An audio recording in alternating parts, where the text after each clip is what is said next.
Good afternoon. Today is Monday, April 4th, 2011. I'm talking with Mr. Jamal Hasan of Baltimore. Can you tell me, what's your village, what's your home? When people ask you what's your home, what do you say? Desh. Actually, I say my home is Mymensingh, which is a district now. What village? Is it in a village or in the town itself? It's a little complicated to say. Okay. My father was actually, I think, born and raised in Mymensingh town, but his roots is in Netrakona. Okay, that's nice. I go to Netrakona all the time. Netrakona is a district. I know, I go there all the time. Yeah. So, although in our culture, the father's homeland or roots is considered to be the home of the offspring. So now we consider my father's as Mymensingh. Yeah. Now, what's your profession? What did you study? What did you study? I studied statistics and business administration. So I have a bachelor's in statistics and master's in business administration from University of Dhaka in Bangladesh. Right. And then you have been working here for quite some time? Yes, I would say since 1983 January. So it's almost going to be 20 years very soon. Tell almost me. 28 years probably. I don't know exactly. 1983 to 2011. Yeah. So it's much long. Yeah. Mm-hmm. So almost going to be 30 years. Now, how was your hometown like? What was the atmosphere like? Your neighborhood, your home, your family. Tough to say because my father had a transferable governmental job. So since our childhood days, we were basically migrating or moving from one place to another. And in my, if I can say, my memory goes back to my days in Rajshahi, which I really fondly remember. And also, we spent our young days in places like Chittagong, Sylhet, Kumilla. So actually, we were in Mymensingh only for one or 2 years. So what was his profession? My father was a jail superintendent, the prison. Actually, he's a prison chief. Prison chief, okay. Right. Yeah. Very nice. Now, when you lived in wherever you lived, did you have mixed Hindu-Muslim population, or mostly it was mostly majority Muslims you stayed with, or did you have interaction with Hindus and Muslims in your childhood and in your college days? Yeah. I would say my childhood was quite unique because many of my friends later on I hung around in places like Dhaka didn't have the experience that I had. In Rajshahi Collegiate School, I would say in early 60s, I had quite a few close friends who were Hindus. On the other hand, when I did my school certificate exam, that is called SSC in Bangladesh, that a high school finishing exam, I graduated that degree from Kumilla Ishwar Pathshala, and we were probably 80% Hindus and 20% might be Muslims. Yeah. It was the time during Field Marshal Ayub Khan was the president of combined Pakistan, because I did my SSC during Pakistan. From Kumilla. Actually, I visited Ishwar Pathshala couple of times. It's a very nice institution, and anytime I go, I have a. Now, were you in 1971? Were you in Bangladesh? Were you old enough to remember anything in 71? In 1971, I was a university student. So you're matured. Actually. My father was prison chief in Tangail jail. Okay. But it was quite an uncertain period, and actually we left Dhaka. As far as I remember, it was most probably 30th of March, and because Dhaka was burning that time, so our maternal uncle and and we were in a convoy of cars. We went to first Savar, then Savar is outskirts of Dhaka. We went through Mirpur. Actually, we saw some atrocities, remnants of some kind of tragedy, because there was a non-Bengalis and they actually burned many cars belonging to Bengalis. So we went through the dangerous zone. Somehow, actually I would say some miscreants were stopping our car, but somehow we could pass through. We stayed in Savar and finally we went to Tangail. There we spent most of the 9 months of our Tangail itself. How did you go from Savar to Tangail? Actually, we took the bus. Buses were still moving, and when we went to Tangail, I remember it was 1st of April, and still the Tangail was quote unquote free from Pakistani army, because he became ultimately general. Major Shafiullah actually got rid of some Pakistani officers and soldiers actually, and then he became the chief and he liberated Tangail. So we saw Bangladeshi flag was being hoisted in district town where we stayed at the beginning. That was in March or early April? It was, I think, 1st of April. 1st of April. You're right, yeah. So how did you go from, how many of you went from Dhaka to Savar?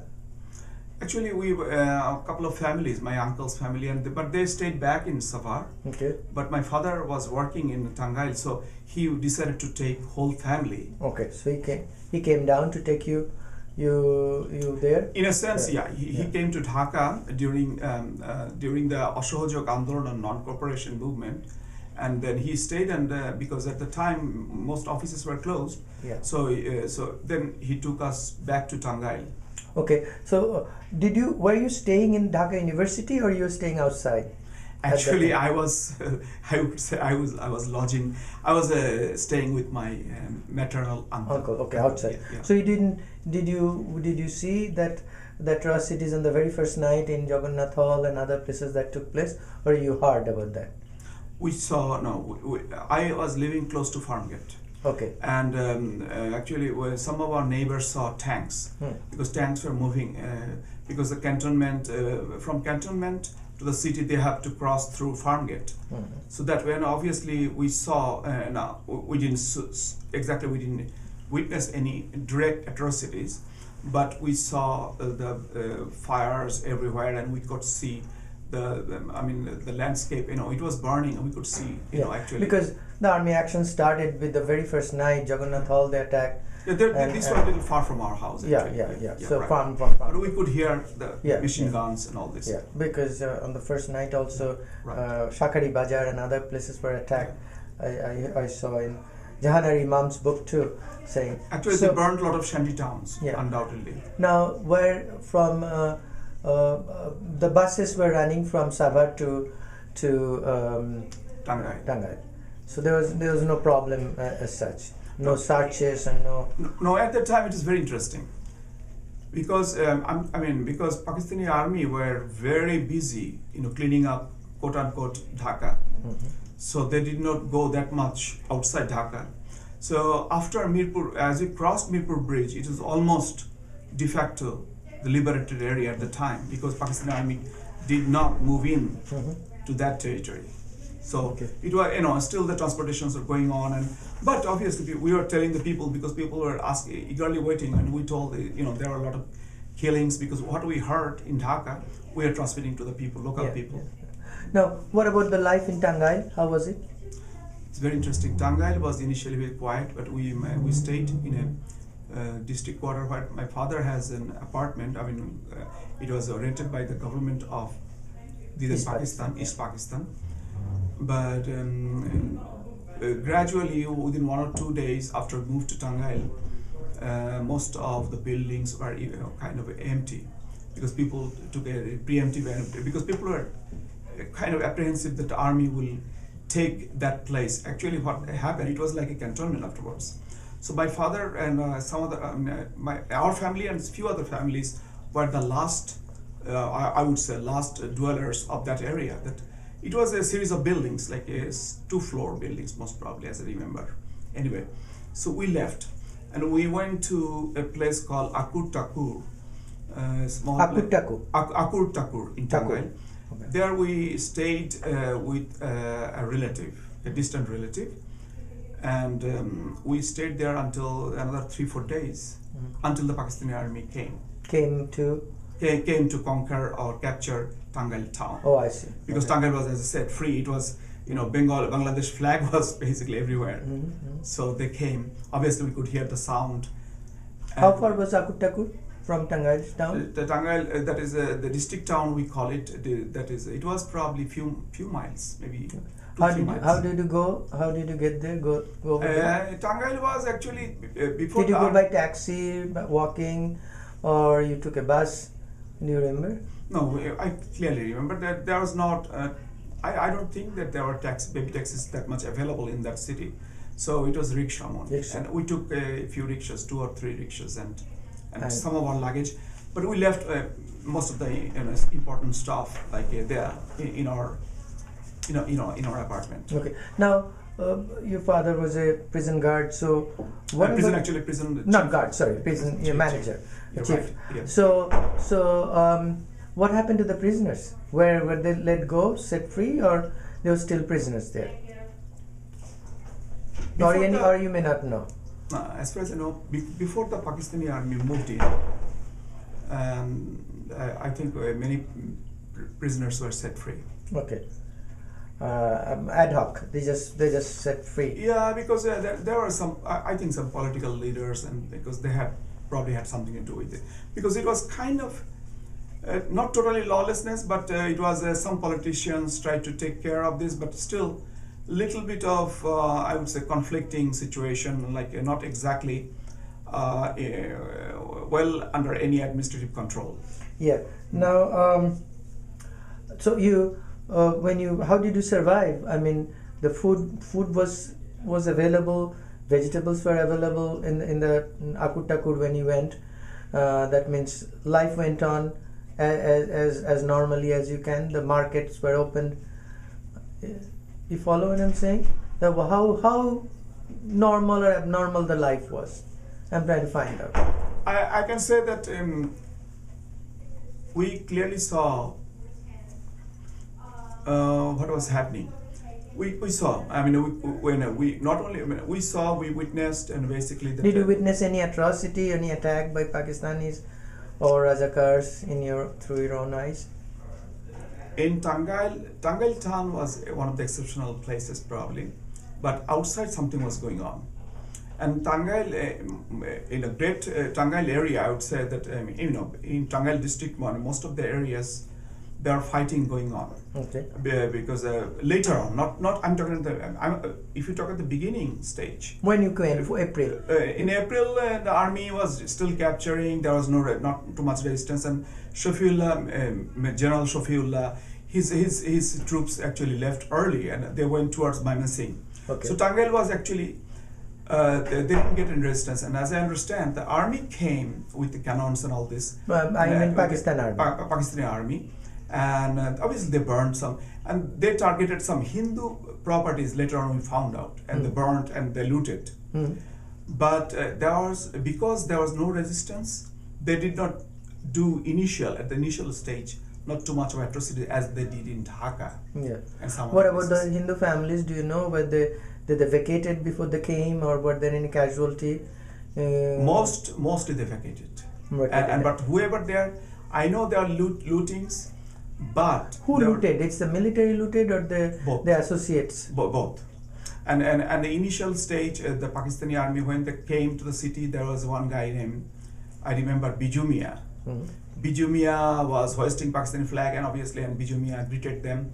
So initially, at the beginning of their capturing the city, or the beginning of their conquering the area, they got already a collaborator named Bijumia.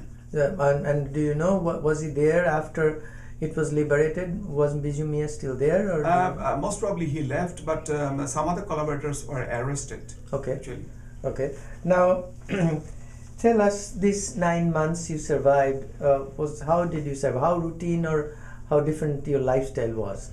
I did not go much out because I knew that there was gradually what I understood, because gradually what I found people, it was quite interesting. Initial stage, like I said, few months, my father and I used to go to the neighbors. My father started to, obviously, my father, I'm sorry, there is some sequence of events I should tell. In Akur Takur, we stayed for maybe a couple of weeks. In Akur Takur, our relative's house. And you just came in, or did you have to tell them beforehand? Or back home, probably? We just came in, and some other families also stayed, but when the army moved in with their guns and all this, the landlord were very frightened. What happened? We stayed back. Actually, we became the caretaker, and they ultimately, under the captured Tangail, they actually moved to the villages, the landlord. And we actually stayed in there because we did not have any place to go. Yeah. So we took the chance. Whole family? Our whole family. How many brothers and sisters? I have 3 sisters and my mother. So 5, 6 of you. Yeah, right. Parents and 6 of you. Okay. And my father was yet to join, so I can tell you one day's experience. I saw my father and I was taking a day nap, and the window was open. In one room, but there was a caretaker of that. There was a servant actually of the landlord. His name is Bhaja. So Bhaja generally comes. Bhaja is a Hindu or a Muslim? That I think he was a Muslim, most probably. Because Bhaja is also very common Hindu name. Yeah, but assumingly he probably was Muslim. Okay. So Bhaja used to knock our door occasionally, and because he used to live in a adjacent room or something, but he was the servant of the landlord. So one day I remember the door had a little hole, and there was a knock on the door. I could have immediately opened, but my sisters were there, and they were actually grown up, and obviously, mostly say pre-adolescent or. How old? How you were in college? So you must be a teenager. My older sister was also in the university, and my younger sister was in high school. So you were teenagers then, right? I was actually not a teenager because I was already in university, so I was past 19. Okay, so 20. Yeah. Anyway, so what happened? I thought it could be Bhaja, but split of a second, I saw khaki, like some khaki cloth, and Bhaja doesn't wear khaki. So it was my split of second decision. I didn't open it. My mom and I immediately cautioned them there might be a military, Pakistani army. So my mom and my sisters, they decided to actually hide. So they went to next door. Actually, it was like almost like I would say basement type. I cannot explain. It looked like from outside you do not know there is a small room somewhere. Okay. So I afterwards I joked my mom took her pandan. Pandani means betel leaf, and the container of that she also took it. Anyway, so it was kind of a little funny story which we're sharing. Anyway, but from that point of view, but it was frightening, no doubt. So my mom and they took. I woke up my father, and the window was open, and obviously I could see from other room, because then I saw there were 3 soldiers. I can still remember almost vividly. One was probably Pathan, the other could be Punjabi or but one looked like a Pathan. And these 3 soldiers just looked at my father. My father knew Urdu, and they asked first, are you Muslim? My father said yes. Oh, so your father was home? Yeah, my father didn't join work yet because because after their office was not officially open, actually their prison, so he didn't start working there. So then my father said, he's working for government. So then then they were convinced that the first thing that understood that we are Muslims, and secondly, my father was a government servant. So then they let us go. Okay. So you stayed all 9 months. So tell me about how things progressed from there till 16th of December. How was life like? Or how did you feel when did you know the 16th of December is coming? What was the situation at the end of it? Or this is very interesting because gradually I would say I could say that before we even came to Tangail, we already heard Chittagong resistance, we heard Brigadier Majumdar very much. We heard that he's mobilizing his thing. Brigadier Majumdar, who was ultimately arrested. Then we also heard Major Jia. So and we also heard that how All India Radio was covering our movement, our resistance, our liberation struggle. So in Tangail, during the time, within a month or two, we could hear not only BBC and Voice of America, we could hear Shadhin Bangla Betar Kendra. Independent Bangladesh Bangla Actually that helped us. Every evening we turned off our lights and we were in a very low volume we could hear, and that actually was a very big moral booster. In addition to that, as I told in the beginning, in a few months, my father and we could chit chat, we could talk to our neighbors, and we are always talking about our fight and all this. At the time, we trusted our neighbors, but later on, you don't know who is our enemy, because gradually it happened. But in the beginning, we are so united. Yeah. So 3 or 4 people came. One bus driver, I remember, he used to carry passengers to other parts of Tangail, and he told his experience. And we also gradually came to know that military in district town, obviously, it became a cantonment. Our house became a place for army soldiers or officers, God knows what. And they used to kill people. Sometimes they used to torture people in the district town, we later on found. Mm-hmm. So time passed by, and Tangail town was basically not too much disturbed. Mm-hmm. Occasionally we could hear a little bit of grenade explosion or something. And I remember one day what I saw from my window. The soldiers were walking slowly, because as I said, from Akur Takur we moved to, within 2 months we moved to a different setup, a different house. My father rented that. So we left that place, a relative's house actually. So this new place was close to a little street which goes to the village. So there actually we passed until the December. So we spent the days actually. So tell us the last few days of December then. How was it like? December. Did you know the independence is coming? And could you feel? We could feel. Actually, my honest feeling. I was in favor. I was in favor of continuous struggle. Although I sacrificed my studies, if Bangladesh were not independent, or if the independence was slow for 2 years, 3 years, I already gave up my studies because I was not in Dhaka. I was in Tangail.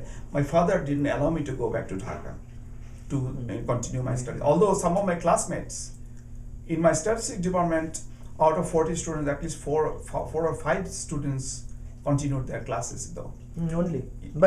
Yeah, but I feel like I would be a collaborator. Yeah. Although I know some students did participate. Yes, teachers came into class. Teachers came, and one teacher was ultimately very much, what I say, very much controversial, because he was, some people accuse him of being a direct collaborator of the Pakistani army. That some people think that he gave list of teachers to be killed. Okay. Anyway, so I'm saying near the end, when the Pakistan-India war broke out, I thought that why India? But immediately I realized that when India intervened directly, and I knew that our independence is not far. Not far.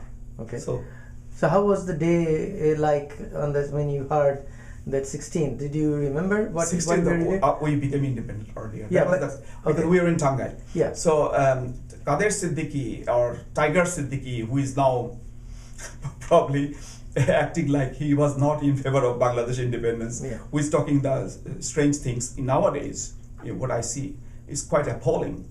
Kader Siddiqui was the leader of a big Tiger of Tangail. So. Tangail. But he has other issues which I'm if you want to know, I cannot really go into all this, but he was a very tough fighter. So what happened before even Kader came to Tangail on the 11th December along with Indian Brigade, already we saw small parachutes all across Tangail. They were sort of dumping small vehicles, army, and we knew that these are Indian army. I remember another collaborator named, his name was Bishu Mia. He was on a rickshaw and he was shouting, "Oh, these are Chinese! Chinese are coming! Chinese are coming!" So, and I was laughing. He doesn't know any world politics. I knew it was not China. So I knew it was Indian army.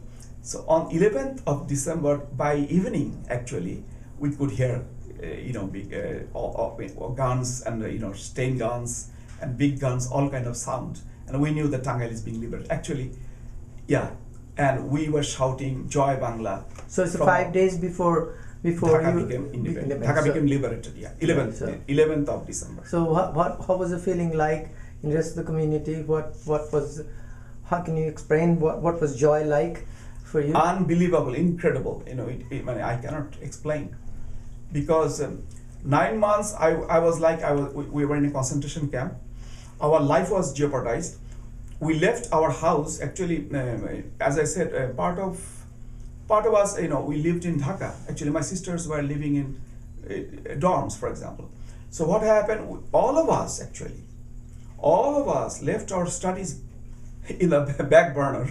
Our higher studies were in jeopardy, and we also left our place in an apartment in district town in Tangail, where this was definitely ransacked and looted. Yeah. So our life, like millions of Bangladeshis or the Bengalis in Pakistan, our life were also jeopardized. I would say. Yeah. Now, let me go back then. How do you interpret two historical events, being a broadcaster, journalist, writer, researcher? The first event of Bengal Partition 47. How do you see this? That was saying that Hindus and Muslims cannot live together, by making this, and then 71 was when Punjabis and Bengalis couldn't live together. How do you see these things in terms of significance to Bengali life, life in the subcontinent and the world as a whole? 47. So let's start with 47. What do you see back as to, was it a great event? Of course, great, but how do you interpret that as a Bengali nationalist? What I hear from some of my relatives of earlier generation, obviously, that the little discrimination. Like my father had a very close Hindu friend, and actually he used to go British, and he lived in Calcutta.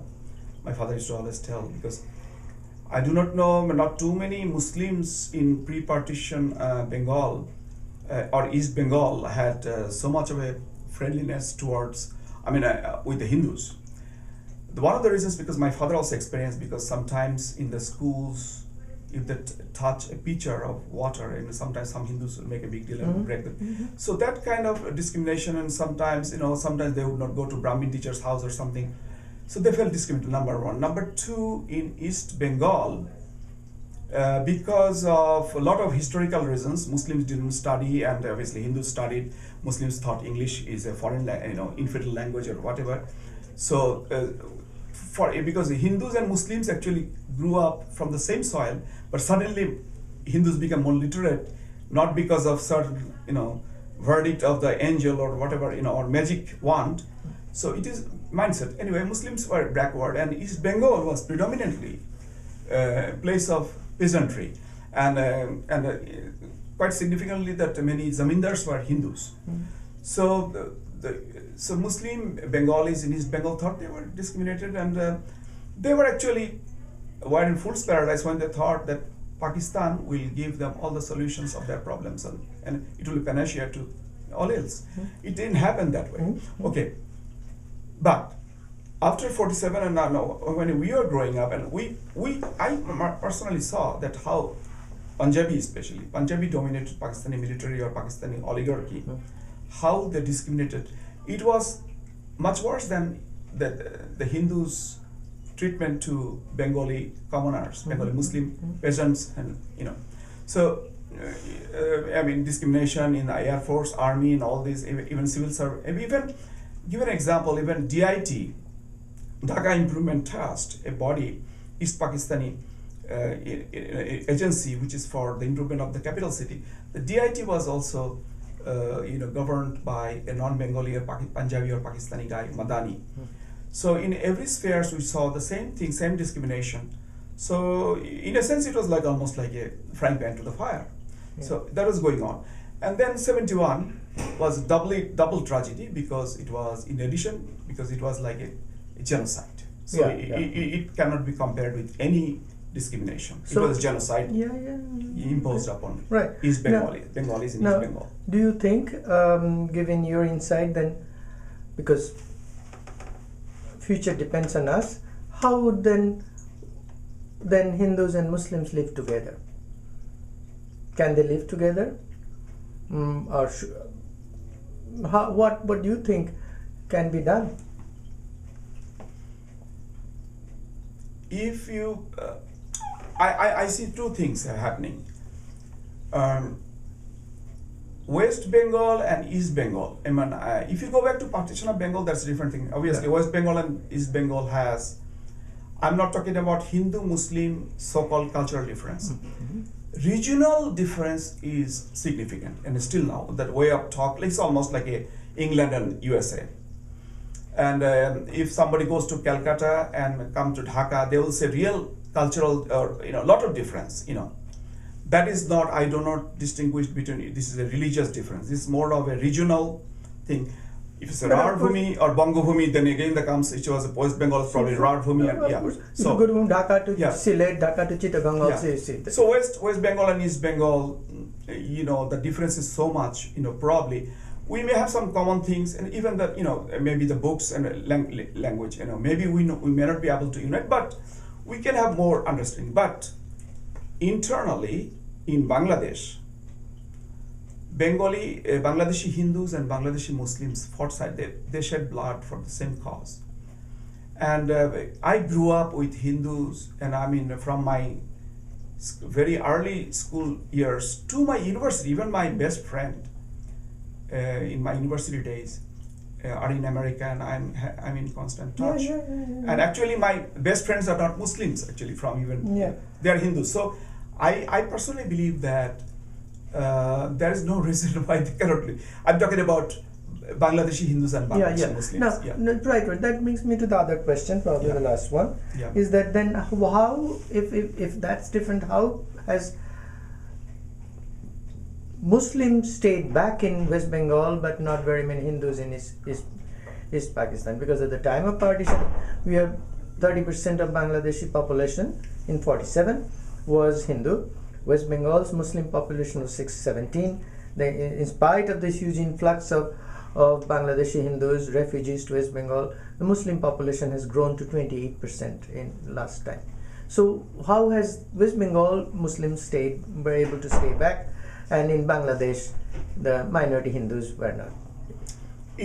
Actually, this is a very, very complex situation, I can say.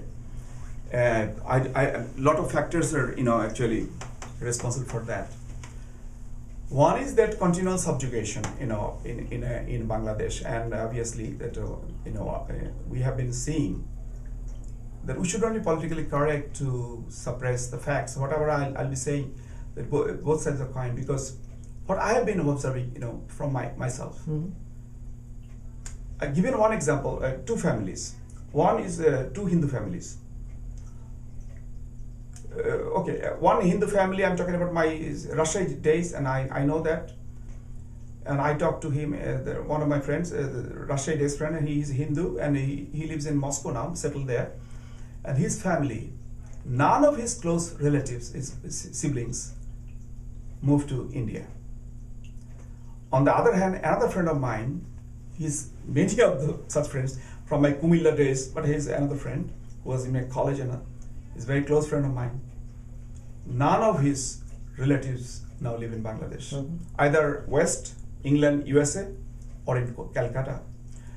So, as far as I know, because I know that the family who moved to India, for example, I know that they are not directly discriminated, but none of them got killed in 71. But it is the mindset of they are not probably, many of the Hindus in Bangladesh, they are not as what I'm saying, as defiant, quote unquote, as the Muslims in West Bengal. So that might be one of the reasons. Okay. And secondly, because I hear the same thing from some Muslims in West Bengal also, because they are mistreated or whatever, the discrimination. They don't have any property, but they say, okay, in a village somebody got job wise, these are, because there is no quota for the Muslim property. In Bangladesh, there is no exactly quota, but in Bangladesh, Hindus are in 71 to 75 they are okay, but after 75, I should say that when the coup d'etat occurred and when there was a killing of the founding father Sheikh Mujibur Rahman, I would say there was a big disaster for the minority Hindu communities, because that was the turning point, because that's the time after 15th of August 75, the Islamization or Pakistanization process of Bangladesh started. Okay. And obviously that was never a place for Hindus because of tremendous militancy, Islamic militancy was in the rise. Okay, but even then, many people in the city could, probably sustain and they could survive. But many of the Hindus thought it would not be very safe for them to stay.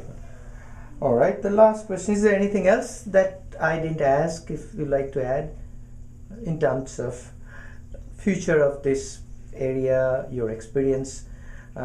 71 and afterwards, is there anything else that comes to your mind? That if you want to ask about one thing about the U.S. policy, because we're partition and change, so we are not going to U.S. policy.